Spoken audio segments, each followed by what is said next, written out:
28 சாயங்காலத்துல இருந்து தொடர்ந்து ரஷ்யா 90 ட்ரோன்கள் கிட்ட ஏவி விட்டாங்க.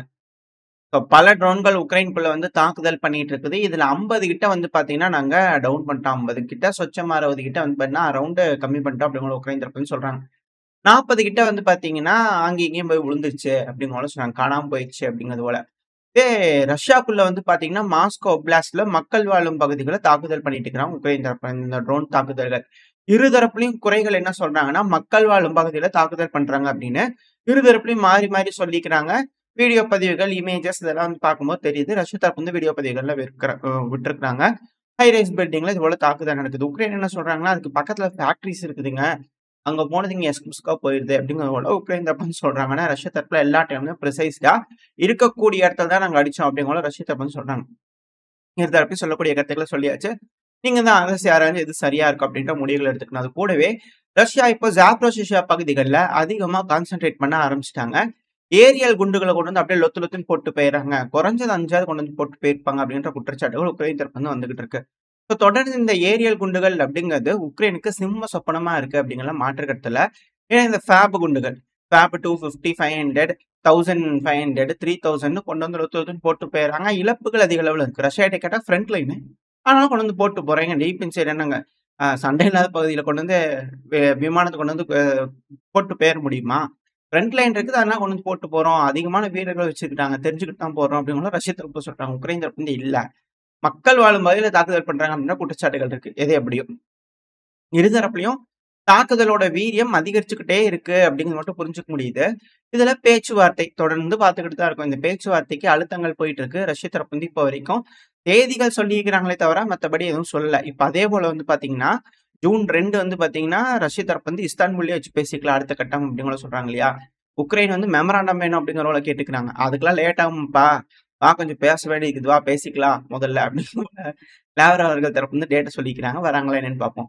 பட் ஆனா ஜூன் 5 நினைக்கிறேன். ஸோ அந்த டைம்ல வந்து பாத்தீங்கன்னா நாட்டோ சமிட் ஜூன் மாசம் நடக்க இருக்கு. ஸோ 5 பாத்தீங்கன்னா நாட்டோட டிஃபென்ஸ் மீட், அதாவது நாட்டோனால ஆர்கனைஸ் பண்ணக்கூடிய ஒரு டிஃபென்ஸ் மீட். இது வந்து யூகேவும் ஜெர்மனியும் நாட்டோவோட ஹெட் குவார்டர்ஸ் பிரசல்ஸ்லயே வச்சு வந்து பாத்தீங்கன்னா ஒரு மீட்டிங்கை போட்டுடலாம். இந்த ராம்ஸ்டெயின் மீட்டிங் மாதிரி போட்டுடலாம். எல்லா நாடுகளும் அங்கே ஆஜராகும். உட்காந்து அப்படியே இங்கே உட்காந்து பேசிட்டு போயிடலாம் கையோட. இது தனி மீட்டிங்காவே இருந்துக்கிட்டோம் அப்படிங்களா சொல்றாங்க. ஆக்சுவலா நடக்கிறது நாட்டோ மீட்டிங் தான். இது எல்லாத்துக்கும் தெரியுது. வேணும்னே இவங்க வம்படையா அப்படி செய்யறாங்க அப்படின்னா ரஷ்யாக்கு எப்படி நம்பிக்கைகள் வரும்? மேற்கு மேல இப்படி எஸ்குஸ்கா செஞ்சுட்டு இருந்தாங்க அப்படின்னா வெளிப்படையா தெரியுது ஏமாத்துறாங்க அப்படிங்கிறது போல. ஸோ இது போல செய்யறதுனால எப்படி அப்படின்ற கேள்விகள் இருக்கு. கூடவே காலையில பதிவு தான் பார்த்திருப்போம். ஜெர்மனி வந்து பாத்தீங்கன்னா டிஃபென்ஸ் ஒப்பந்தம் 5 பில்லியனுக்கு போட்டுக்கிறாங்க உக்ரைன் கூடன்னு சொல்லிட்டு. ஸோ அப்படி சைன் பண்ணிக்கிறாங்க இல்லையா? அதுல 2 பில்லியனுக்கு தான் ஒரு வருஷம் மும்மர அவர்கள் ஐரிஷ் ஏர் டிஃபென்ஸ் சிஸ்டம் பத்தி பேசியிருந்தார். மத்ததெல்லாம் இந்த டாரஸ் மிசைலா அப்படின்னு கேட்கும்போது ஜெர்மனோட இப்ப தற்போதைய மெர்ச் அவர்கள் இருக்கிறார் இல்லையா? ஸோ அவர் தரப்பு வந்து நான் அதெல்லாம் ரூல் அவுட் பண்ணலீங்க, கொடுப்பங்க. Ukraine long range capability attack பண்றதுக்கு நாங்க முடிஞ்ச வரைக்கும் உதவிகள் செய்வோம் அப்படின்னு சொல்றாங்க. இப்ப இந்த நாட்டோ மீட்டிங்ல வந்து பாத்தீங்கன்னா முடிவுகள் எட்டப்பட்டு அதுக்கேற்றபடி உக்ரைன் ரியாக்ட் பண்ணுமா, எடுத்து வீசிடுமா டாரஸ் மிசைல் அப்படின்ற கேள்விகள் வருது. ஒரு சைடு ரஷ்யாவும் அதை ப்ரிப்பேர் பண்ணி ரெடி பண்ணிக்கிட்டு தான் இருக்காங்க. இது போல டாரஸ் மிசைல் வந்து அதை டிஃபெண்ட் பண்றது எப்படி அப்படிங்கிறது போல. ஏன்னா இதுக்கு முன்னாடி ஓலாஃப் ஸ்கோல்ஸ் அவர்கள் இருக்கார் இல்லையா? அவர் மேல இப்படித்தான் குற்றச்சாட்டுகள் இருந்தது. ரஷ்யா இந்த ரொபோத்தைனி பகுதியில உக்ரைன் குறைஞ்சாங்களே உப்சு வீடியோ போட்டு வந்து 6 மாசமா முட்டி மோதி பார்த்தாங்க, ஒன்றும் பண்ண முடியல. இப்போ உக்ரைன் வந்து பாத்தீங்கன்னா அதிக அளவுல ஆயுதங்கள்லாம் எட்டு வந்து மேற்கு டேங்க், இந்த சேலஞ்சர் டேங்க் பிரிட்டிஷ், 2வது இவங்க ஜெர்மனோட லெபார்ட் டேங்க், ஆப்ரகாம் டேங்க்ஸ், இந்த டேங்க் எல்லாம் உள்ள எட்டு வந்து எல்லாம் பண்ணாங்க. அதெல்லாம் தெறிக்க விட்டாங்க ரஷ்யா. ஸோ அந்த டைம்ல வந்து பாத்தீங்கன்னா உக்ரைன் நல்லா பலமா தான் அடிச்சாங்க. அதுல எந்த ஒரு மாற்றமும் இல்ல. ரஷ்யாவும் நல்லா திறன்பட தான் தடுத்தாங்க. அந்த டைம்ல எல்லாம் பேசுறதுக்கு நல்லா தான் இருந்தது. கொஞ்ச நாள் கழிச்சு இது ஏன் ஃபெயிலியர் ஆயிடுச்சு அப்படின்னு பார்க்கும்போது ஓலாஃப் ஸ்கோல்ஸ் அவர்கள் ரஷ்யாவுக்கு கால் பண்ணி, ஏங்க இந்த பகுதிகள்லாம் வந்து அடிப்பாங்களாமாங்க, கொஞ்சம் பார்த்து சூதானமா இருந்துக்குங்க அப்படிங்கிறது போல ஜெர்மனி பாத்தீங்கன்னா எந்த இடத்துல அடிப்பாங்கன்ற உளவு தகவலையும் கொடுத்துட்டாங்க. அதனால தான் ரஷ்யா டிஃபெண்ட் பண்ணிட்டாங்க அப்படின்னா குற்றச்சாட்டுகள் இருந்தது. இப்ப டாரஸ் மிசைல் வந்து பண்ணா அது இந்த மாதிரி இருக்கும், இந்த மாதிரி வரும், இந்த மாதிரி ரேடார்ல தென்படும், அதோட டீட்டெயில்ஸ் இருந்தா வச்சுக்கோங்க, நீங்க வந்து அழிச்சிருங்க. 2வது இங்கெல்லாம் ஸ்டாக் பிரைஸ் வச்சிருக்கோம், என்ன ஏதுங்கிறது பார்த்து கவனிச்சுக்கங்க அப்படிங்கிற டீட்டெயில்ஸ்லாம் ரஷ்யாட்டு கொடுத்துருவாங்களா அப்படின்ற கேள்விகளும் சில அனலிஸ்டர் வந்து முன் வைக்கிறாங்க. என்ன ஏதுங்க தெரியல. ஜெர்மனி ரெடி ஆயிட்டு இருக்கிறாங்க. இன்வால்மெண்ட் ஜெர்மனியா அப்படின்ற கேள்விகள் வருது. ஏன்னா ஜெர்மனி தான் வேர்ல்டு வார் 1, வேர்ல்டு வார் 2 ரஷ்யாக்கு எகெயின்ஸ்டா வந்தாங்க. ஸோ திரும்பவும் ஜெர்மனி ரஷ்யாக்கு எகெயின்ஸ்டா வராங்களா அப்படின்ற கேள்விகள், அச்சங்கள், பயங்கள் வர ஆரம்பிச்சிருக்கு. ஏன்னா அவங்களோட முடிவுகள், ரஷ்யாவுக்கு எதிரா எடுக்கக்கூடிய முடிவுகள், இருக்கக்கூடிய அரசாங்கம் எல்லாமே ரஷ்யாவுக்கு சிக்கலா இருக்கு. ஸோ இப்படி இருக்கும்போது ரஷ்யா என்ன முடிவுகள் எடுக்க போறாங்க? அவங்க சிமிலரா எடுப்போம் அப்படிங்கிற சொல்லிக்கிறாங்க. சிமிலர்னா என்ன மாதிரி அப்படிங்கிற கேள்வி இருக்கு. ஸோ வெயிட் பண்ணி பார்ப்போம். என்ன எஸ்கலேஷன் எந்த அளவுக்கு நடக்க போகுது, என்ன ஏதுங்கிறதெல்லாம். இப்போ அடுத்தது வந்து பார்த்தீங்கன்னா, யூகே இருக்கிறாங்க இல்லையா? ஓப்பனா வந்து பார்த்தீங்கன்னா சொல்ல ஆரம்பிச்சுட்டாங்க. ரஷ்யாக்கு எகெயின்ஸ்டா வந்து பார்த்தீங்கன்னா, ரஷ்யாக்கு சீனாக்கு எகெயின்ஸ்டா சைபர் அட்டாக்ல வந்து பார்த்தீங்கன்னா, நாங்க செய்ய போறோம் அப்படிங்கிறது போல யூகே தரப்புன்னு சொல்லிக்கிறாங்க. எதுக்கு அப்படின்னு பார்த்தீங்கன்னா, சமீபத்தில ரஷ்யா தரப்புலேருந்து, சீனா தரப்புலேருந்து ரொம்ப அதிக அளவுல ஹேக்கிங் அட்டாக் வந்து பார்த்தீங்கன்னா, பிரிட்டன்ல நடக்குதாம். ஸோ அதுக்கு தடுக்கும் விதமா இவங்க சைபர் அட்டாக் வந்து இன்கிரீஸ் பண்ண போறாங்களாம். ஓ! சூப்பர். அதாவது நேட்டோ கண்ட்ரிக்குள்ள சைபர் அட்டாக் ஒரு நாடு பண்றதா சொல்லிச்சுன்னா, அதுக்கு பேரு போர்க்குற்றம். போர் செஞ்சுட்டாங்கன்னு அர்த்தம். நேட்டோ நாடுகள் அதுக்கு எகெயின்ஸ்டா ரியாக்ட் பண்ணுவாங்க. அது இப்போ யுகே வந்து அட்டாக் பண்ண போறோம்னு ஓப்பனா டிக்ளேர் பண்றாங்க. இப்போ ரஷ்யா வந்து பார்த்தீங்கன்னா, அதே போல டிக்ளேர் பண்ணிட்டு உங்க மேல சைபர் அட்டாக் எங்க மேல பண்றாங்க, நாங்க ரிட்டாலியேட் பண்ண போறோம்னு சொன்னா, எப்படி இருக்கும்?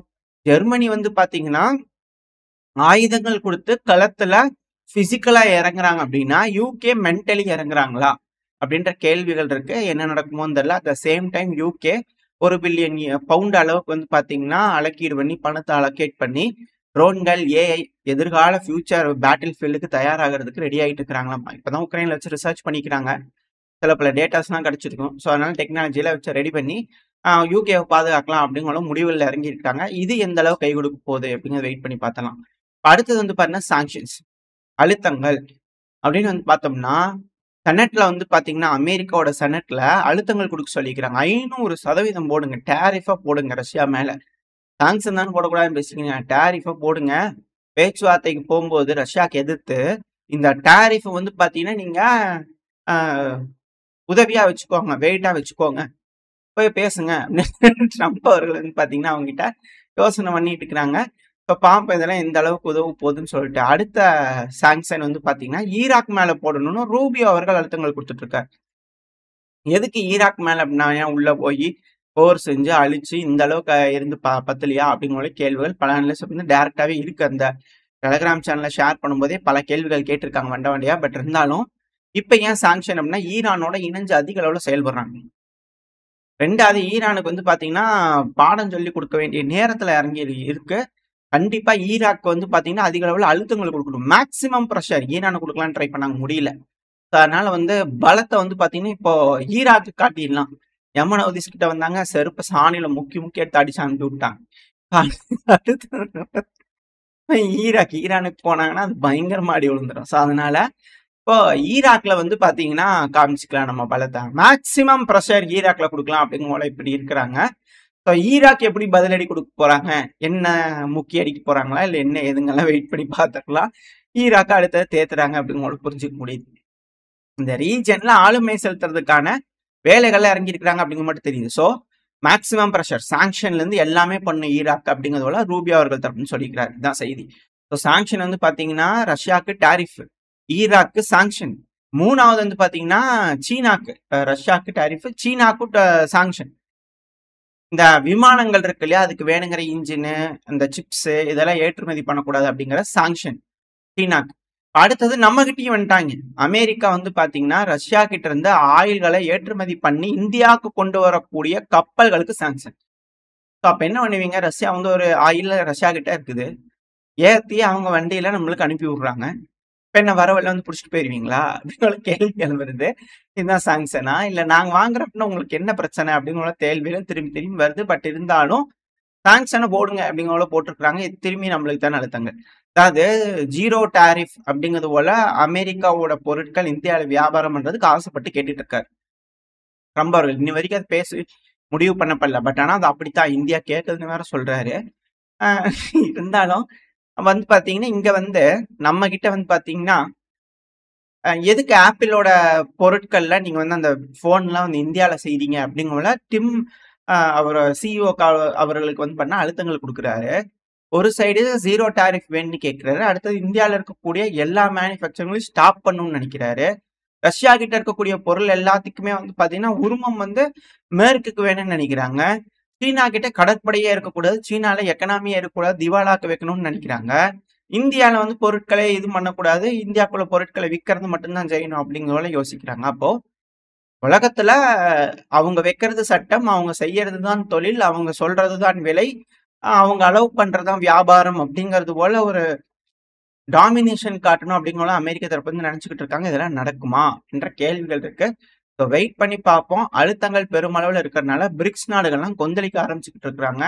இதை ரஷ்ய தரப்பு வந்து புரிஞ்சுக்கிறதுனால அதிக அளவுல பரிவர்த்தனைகள், கடன் கொடுக்கறது எல்லாம் லோக்கல் கரன்சிஸ்ல பண்ணணும்னு அழுத்தங்கள் கொடுக்கணும் அப்படின்னு சமீப காலமா இந்த பிரிக்ஸ பத்தி திரும்பி திரும்பி பேசிக்கிட்டு இருக்கிறாங்க. பிரிக்ஸ் பேங்க் வந்து அதிக அளவுல கொண்டு வரணும், தட்டி தேத்தி லோக்கல் கரன்சியில் தான் ட்ரேட் பண்ணணும், பல விஷயங்கள் திரும்ப திரும்ப சொல்லிட்டு இருக்காங்க. அதுக்கான ரூட் வழி பாதைகள் வந்து பாத்தீங்கன்னா அமெரிக்கா நேர்கோட்டில் அமைச்சு கொடுக்குறாங்களா. ஸோ கிரகங்கள்ல நேர்கோட்டில் வரும்போது ரோடு நல்லா கிளியரா தெரியும். ஸோ எல்லா நாடுகளும் அந்த வரிசையில் வந்து போய் லோக்கல் கரன்சியில ட்ரேட் பண்ணிக்குவாங்களா, இல்லை இன்னும் இருக்கிறதுல வழி இல்லை அப்புறம் என்ன பண்றது அப்படிங்கிறது போல போயிருவாங்களா அப்படின்ட்டு கேள்விகள் இருக்கு. என்ன நடக்கும் தெரியல, வெயிட் பண்ணி பார்ப்போம். உலக நாடுகள் என்ன முடிவுகள் எடுக்க போறாங்க. அமெரிக்காவோட அதிபர் அவர்கள் கிஸ் கேட்டார் இல்லையா, கையில கேட்டிருப்பாரு இல்ல, அவரு வந்து வேற இடத்துல கேட்டாரு. ஸோ அது போல கேட்கற மாதிரி பல நாடுகள் கொடுப்பாங்களா, இல்ல வேற ஏதாவது கொடுப்பாங்களா அப்படிங்கிற போல வெயிட் பண்ணி பார்த்தாங்க. வேற ஏதாவது கழட்டி ஏதாவது கொடுப்பாங்களா, இல்ல என்ன நடக்குமோ தெரியல. அவங்க மிக பெருமளவுல யோசனைகள் இருக்கிறாரு. அந்த யோசனைகள் செயல்படுமா, அமெரிக்காக்கு வெற்றி பாதையில போகுமா, இல்ல தோல்வியை சந்திப்பாங்களா அப்படிங்கிற வெயிட் பண்ணி பார்த்தலாம். ஓரளவுக்கான தகவல்கள் இந்த பையில பார்த்துட்டு நினைக்கிறேன். இதோட இந்த பதிவு நான் முடிச்சுக்கலாம். இந்த பதிவு எப்படின்னு உங்களுக்கு பிடிச்சிருக்கா, பிடிச்சுனா லைக் பண்ணிட்டு உங்க ஃப்ரெண்ட்ஸ் நம்மளோட ஷேர் பண்ணிக்கோங்க. அது கூடவே மறக்காம இந்த பதிவு பத்தி உங்களோட கருத்துக்களை கமெண்ட் செக்ஷன்ல சொல்லுங்க. இந்த பதிவு நல்லா இருக்கணும் நம்பிக்கை அடுத்த போய் உங்க சந்திக்கிறேன். Stay safe, by.